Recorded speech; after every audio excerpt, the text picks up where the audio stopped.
आरोपी को जब कोर्ट का समन मिलता है तो वह कोर्ट के सामने पहुंचता है, वहां उसे चार्जशीट की कॉपी दी जाती है। इसी चार्जशीट की कॉपी के आधार पर आरोपी को पूरा ट्रायल झेलना और प्रोसिक्यूशन का सामना करना होता है। कौन सा एलिगेशन डॉक्यूमेंट के द्वारा सपोर्टेड है और कौन सा नहीं है, यह सब क्लियर हो जाता है। बस यहीं से ट्रायल का दूसरा भाग शुरू हो जाता है कि एलिगेशंस का जो भाग एविडेंस के द्वारा कोरोबोरेट नहीं होता है उस पर कोर्ट चार्ज ना लगाए, ताकि आरोपी और कोर्ट दोनों का समय बचे, उनके संसाधन बचें। यदि सब एलिगेशंस ऐसे ही अनकोरोबोरेटेड रहे, डॉक्यूमेंट से सपोर्टेड नहीं है, तो आरोपी के खिलाफ कोई भी चार्ज ना लगाया जाए और आरोपी को डिस्चार्ज करके मुक्त कर दिया जाए। यह चार्ज या डिस्चार्ज की स्टेज मजिस्ट्रेट व सेशंस कोर्ट दोनों में होती है। मजिस्ट्रेट कोर्ट के लिए इसमें सेक्शन 262 बीएनएसएस या पुराना सेक्शन 239 सीआरपीसी होता है और सेशंस कोर्ट में सेक्शन 250 बीएनएसएस या पुराना सेक्शन 227 सीआरपीसी होता है। नियम यह है कि चार्ज डिस्चार्ज पर बहस करते समय केवल प्रोसिक्यूशन मटेरियल पर ही कोर्ट के द्वारा ध्यान दिया जाएगा। किसी डिफेंस मटेरियल या चार्जशीट से बाहर के पॉइंट पर ध्यान नहीं दिया जाएगा।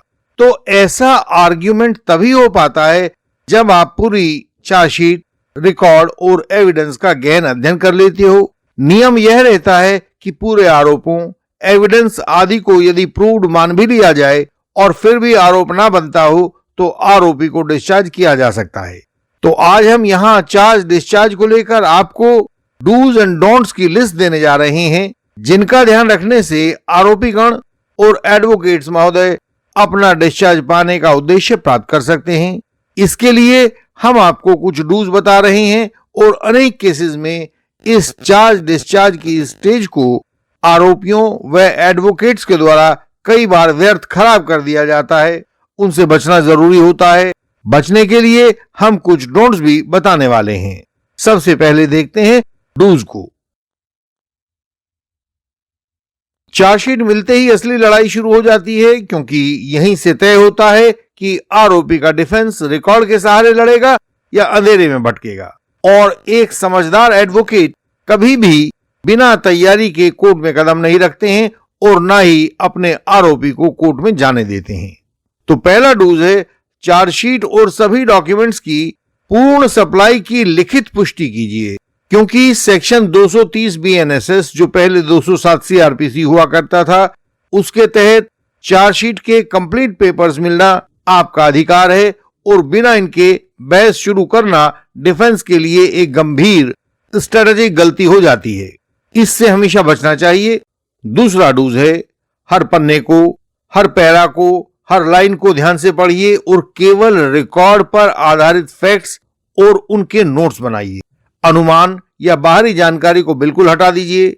ये नोट्स हर एलिगेशन पर बनाए जाने चाहिए।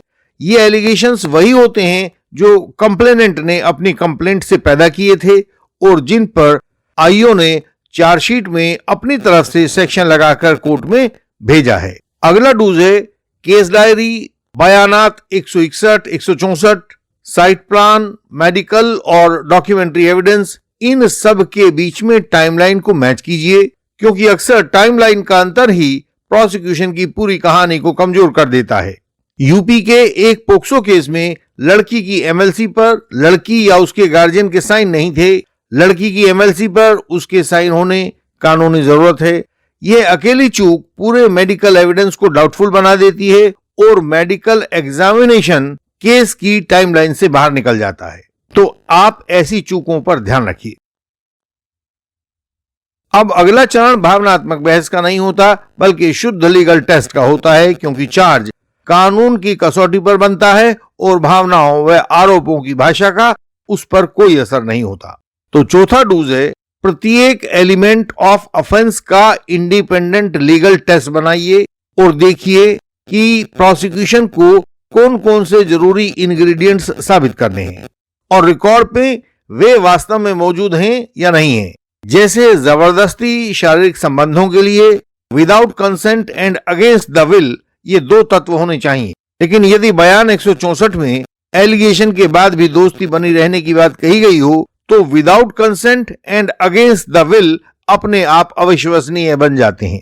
पांचवा डूज है, रिकॉर्ड में जहां कमी, विरोधाभास या साइलेंस दिखाई दे उसे स्पष्ट तौर पर नोट कर लीजिए और उसी डॉक्यूमेंट का सहारा लेकर आर्ग्यूमेंट तैयार कीजिए, क्योंकि डॉक्यूमेंट से निकला हुआ आर्ग्यूमेंट ही कोर्ट को प्रभावित करता है। गोली मारकर मर्डर करने का आरोप है, लेकिन पोस्टमार्टम में लिखा है डेथ बाय एस्फिक्सिया। इससे डिस्चार्ज का दावा मजबूत हो जाएगा। छठा डूज है, केवल वेरीफाइड सेक्शन और वेरीफाइड मैपिंग का ही उल्लेख कीजिए, क्योंकि एक गलत सेक्शन पूरी बहस की गंभीरता को कमजोर कर देता है और कोर्ट का भरोसा आपके आर्ग्यूमेंट्स पर से उठ जाता है। अब बारी आती है डिस्चार्ज पर बहस की। तो समझ लीजिएगा कि यह भाषण देने का मंच नहीं है, बल्कि सर्जिकल स्ट्राइक के जैसा यह होता है, जहां कम शब्दों में सबसे सटीक प्रहार करना ही आपकी असली कला होती है और यह धीरे धीरे आपके अंदर विकसित होती रहती है।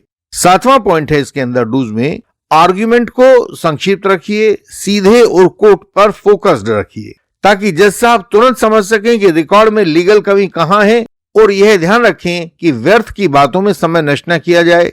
इसके लिए आरोपी और एडवोकेट दोनों डेट से पहले जाकर फाइल इंस्पेक्शन कर लें और केस फाइल के किस पेज पर क्या बयान है, कौन सा डॉक्यूमेंट है, यह बात नोट करके अपने पास रख लें। आर्गुमेंट के टाइम पर कोर्ट को खटखट बताते चले जाएं और कोर्ट उनको देखता चला जाए। डूज का आठवां पॉइंट है, हर तर्क को संबंधित पेज तथा मटेरियल से जोड़कर अपने कागज पर लिखकर कोर्ट में ले जाइए, ताकि कोर्ट का प्रश्न आते ही आप तुरंत केस फाइल का वही प्रश्न दिखा सकें और आर्ग्यूमेंट्स के दौरान आपका आत्मविश्वास बना रहे। आत्मविश्वास बना रहना जरूरी है। इसके लिए जो पेजिंग कोर्ट फाइल में अहलमत ने की हुई है, वही सटीक पेजिंग अपनी फाइल में आपको कर लेनी चाहिए और यह आर्ग्यूमेंट से पहले फाइल इंस्पेक्शन के द्वारा की जा सकती है। डूज का 9वां और अंतिम पॉइंट है कि डिस्चार्ज की प्रार्थना स्पष्ट हो, सीमित हो और केवल लीगल डेफिशिएंसी पर आधारित हो, क्योंकि इस स्टेज पर ट्रायल की मेरिट पर बहस करना स्वयं अपने केस को उलझा देना होता है। बयान है कि एक हाथ से गला दबाकर दूसरे हाथ से गोली मारी गई। तो सवाल है कि क्या आरोपी एक एक हाथ से इन कामों को कर सकता था? यह फैक्ट्स के प्रूफ का सवाल है। ट्रायल के एविडेंस में उठाया जाएगा, वहां इसकी सत्यता जांची जाएगी। इसे डिस्चार्ज की स्टेज पर उठाने से बचना चाहिए। केवल डॉक्यूमेंट्स पर आधारित फैक्ट्स को ही डिस्चार्ज के आर्गुमेंट्स में रखा जाए तो वे ज्यादा प्रभावशाली होते हैं।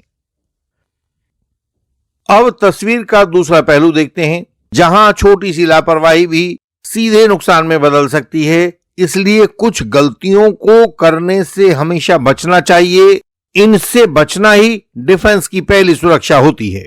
तो डोंट्स की सीरीज में हम पहला पॉइंट देखते हैं, बिना डॉक्यूमेंट्स की पूरी सप्लाई पाए या अधूरी फाइल के आधार पर बहस को कभी भी प्रारंभ मत कीजिए, क्योंकि अधूरी जानकारी पर किया गया आर्ग्यूमेंट कोर्ट में कभी नहीं टिकता। इससे कोर्ट सवाल पूछेगा और आप कोर्ट के प्रश्न का उत्तर नहीं दे पाओगे।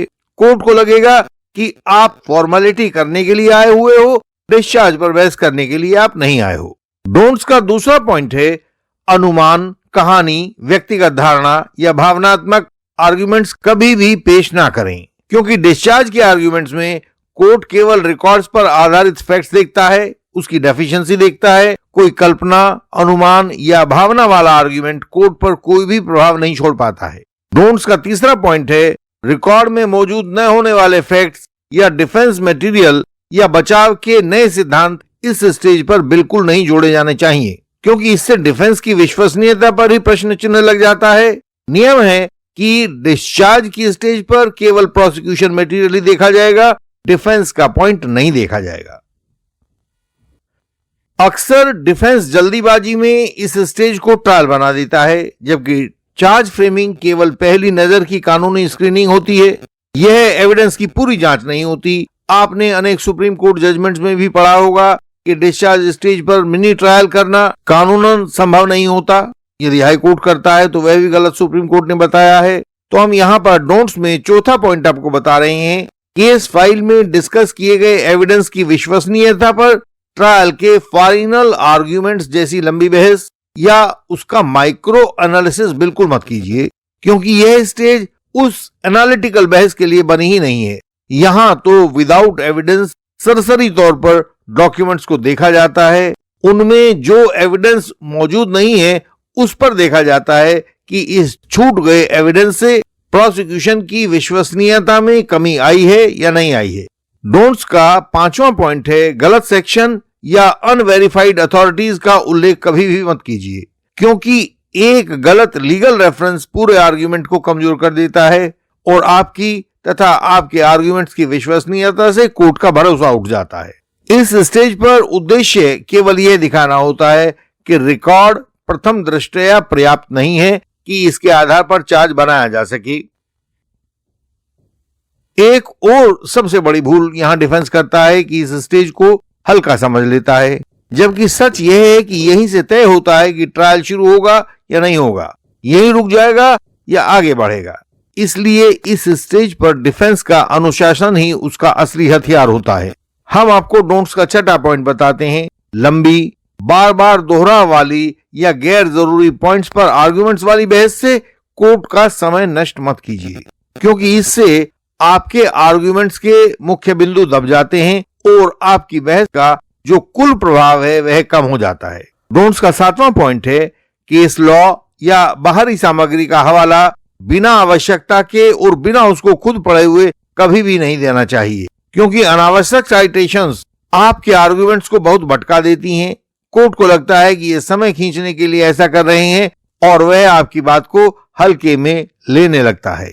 डोंट्स का 8वां पॉइंट है कि चार्ज फ्रेम होने के बाद उठाए जाने वाले मुद्दों को, जैसे डॉक्यूमेंट की विश्वसनीयता को, इस स्टेज पर जबरन शामिल नहीं किया जाना चाहिए, क्योंकि सही मुद्दा सही समय पर उठाना ही प्रभावी डिफेंस की पहचान होती है।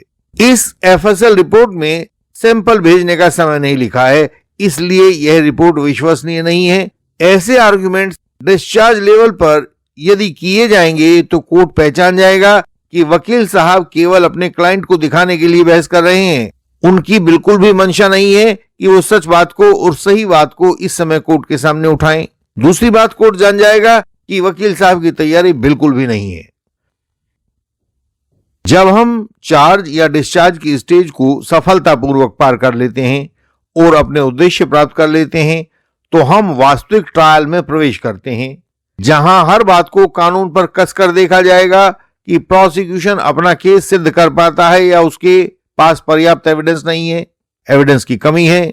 आप में से बहुत से विद्वान व्यूअर्स अलग अलग ट्रायल्स में एविडेंस की स्टेज से गुजर चुके होंगे या गुजर रहे होंगे। वे विद्वान जन हमें साथ साथ बताते हुए चलें कि प्रोसिक्यूशन एविडेंस की स्टेज पर क्या क्या मुश्किलें सामने पा रहे हैं, तो हम उन व्यूअर्स की प्रॉब्लम्स को भी अपने इस एनालिसिस में शामिल करेंगे। हमारा उद्देश्य आपको इस स्थिति में पहुंचा देना है जहां आप जान जाएं कि ट्रायल से डरकर नहीं, उस पर कंट्रोल करके ट्रायल को जीता जाता है। यही एकमात्र कानून का रास्ता है। इंडियन लीगल सिस्टम वहां खड़ा होता है जहां अदालतों में मुकदमे किस्मत से नहीं कौशल से तय होते हैं। यहाँ क्रॉस एग्जामिनेशन केवल सवाल नहीं होते, सत्य तक पहुंचने की एक प्रक्रिया के हिस्से होते हैं। यहाँ इंटेंसिव लीगल कंसल्टेशन महज एक सलाह नहीं होती, बल्कि पूरे केस की दिशा तय करने वाला पहला निर्णायक कदम होता है। इंडियन लीगल हमें धारा 15 पर जोर देना चाहिए। लेकिन सर, रिवीजन पेपर्स में ये बिंदु देखें। ठीक है, हम इसे संशोधित करेंगे और दाखिल करेंगे। इंडियन लीगल सिस्टम में ड्राफ्टिंग पन्नों का बोझ नहीं होती, बल्कि सटीक शब्दों में बुनी गई कानून और रणनीति का जाल होती है। और फाइनल आर्गुमेंट्स अदालतों की नब्ज पर रखे हुए जजमेंट से गाइडेड संतुलित हाथ होते हैं। The foundational principle of our justice system, Your Honor, is the presumption of innocence. Court में जीत शोर मचाने से नहीं मिलती, सही संतुलित रिकॉर्ड उसकी टाइमिंग और उसके प्रेजेंटेशन से मिलती है। इंडियन लीगल सिस्टम से जुड़िए और अनुभव कीजिए कि कैसे सही क्रॉस, गहरी कंसल्टेशन, बेहतरीन ड्राफ्टिंग और पुख्ता कोर्ट क्राफ्ट मुकदमे को भ्रम से निकालकर निर्णायक स्पष्टता तक ले आते हैं। यही मंजिलों पर छाई धुंध को हटाकर साफ और स्पष्ट मंजिल दिखाई पड़ती है।